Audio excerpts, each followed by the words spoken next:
daleen ak jàmm tey nag kiñ leen indil moo di Eumeu Sène. Kan mooy Eumeu Sène? Eumeu Sène né Mamadou Ngom le 4 février 1979 moom nag enfance am nekkoon na ci taulier ba finalement bi muy nekk adolescent la commencé dugg ci mbappat yi ba mu yàq jàngam ak métier am nag ci famille lamb la juddu wone ci boppam en 1997 bi mu àndee ak équipe nationale de lutte ak ñu mel ni Yékini dem Niger jële fa champion d'Afrique à l'âge de 18 ans bi mu nekkee champion d'Afrique nag ñibbisi muy def Eumeu Sène l'un des rares lutteurs ci arène bi yu am chance su nekk champion d'Afrique dem extérieur représenter Sénégal jëlee fa ay titres bi mu jógee foofu nag un an plus tard mu def débutam ci arène bi en 1998 contre Mbodj Diagne waaye malheureusement pour le jeune Eumeu Sène à 19 ans dafa jëlee défaite ci combat boobu bi mu jógee foofu nag le 7 février 99 Eumeu Sène entamé deuxième combat am ci arène bi contre un certain Ouza Sow am ci victoire bu éclatante nag commencé ci am tour 99 nag moom mooy la seule année boo xamante ne le jeune Eumeu Sène bëri na ci 3 fois parce que def ci bëri ak Ouza Sow le 7 février delluwaat le 23 mai bëri ceeg Mafal Sey am ci défaite ba finalement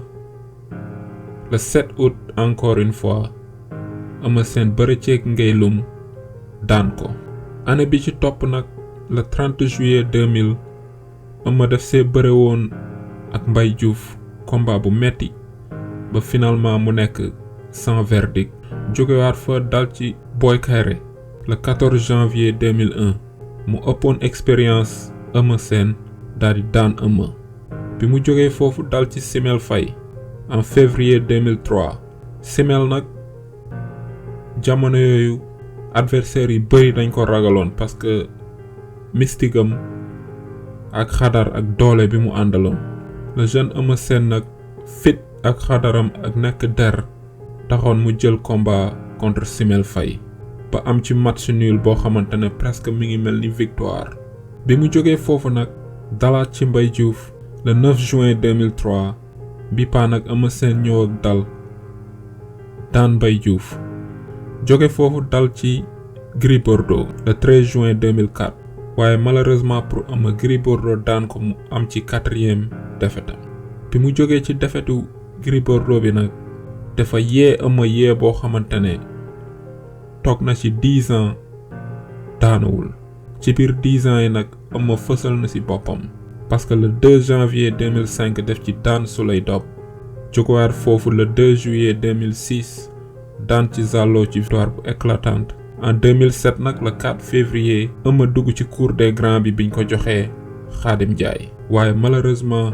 pour Eumeu dafa ñàkk combat boobu par décision arbitrale bi mu jógee foofu nag toog 2 ans bëriwul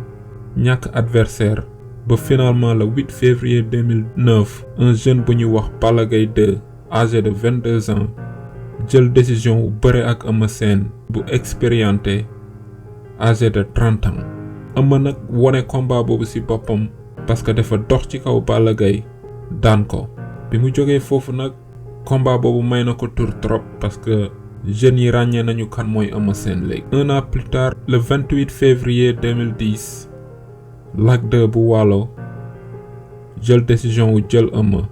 bi mu jëlee Eumeu nag combat boobu match nul bu metti la woon waaye ba ci moment boobu nag combat bu gën a ngand ci carrière u Eumeu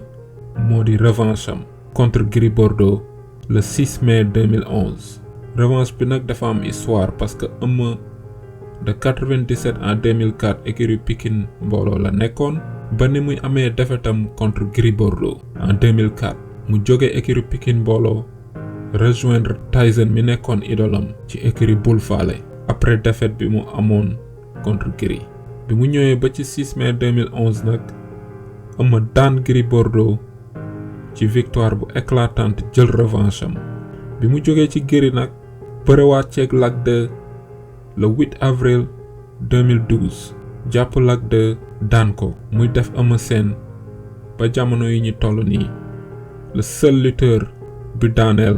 Lac de Guiers 2 waaye nag ci diggante bi Eumeu def ci amoon problème ak grand frère am Tyson jóge Bul Fale en 2012 samp écurie boppam tuddee ko Tai Shinga bi mu créé Tai Shinga nag première sortie mi ngi ko def le 31 janvier 2014 à l'âge de 34 ans contre Modou Lo bi muy bëreeg Modou Lo nag toog na 10 ans daanuwul waaye malheureusement pour moom dafa ñàkk première sortie contre Modou Lo bëre ceeg moom bëre bu metti tenté ci chance am en quelques prises waaye mënul woon daan Modou Lo ba finalement Modou Lo daan ko ci combat boobu mu doon défaite bu gën a metti Eumeu ci carrière am bi mu jógee ci Modou Lo nag mayaat revanche Balla mi mu daanoon en 2009 le 5 avril 2015 waaye Eumeu def ci wonewaat boppam encore une fois daanaat ci Balla Gaye 2 pour la deuxième fois muy def Eumeu le seul lutteur bu daan le grand champion Balla Gaye 2 fois nekk bête noire am de 2015 à 2018 nag Eumeu manqué woon na adversaire waaye le seul désir am moo nekkoon rêve bépp lutteur sénégalais mooy nangu titre roi des arènes ba finalement mu am chance bëre ko le 28 juillet 2018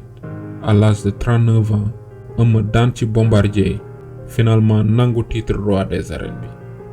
waaye malheureusement pour Eumeu un an plus tard à l'âge de 40 ans dafa ñàkkaat titre roi des arènes bi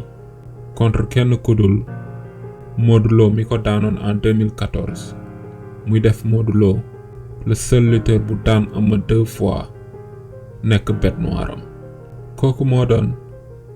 le grand champion Eumeu Sène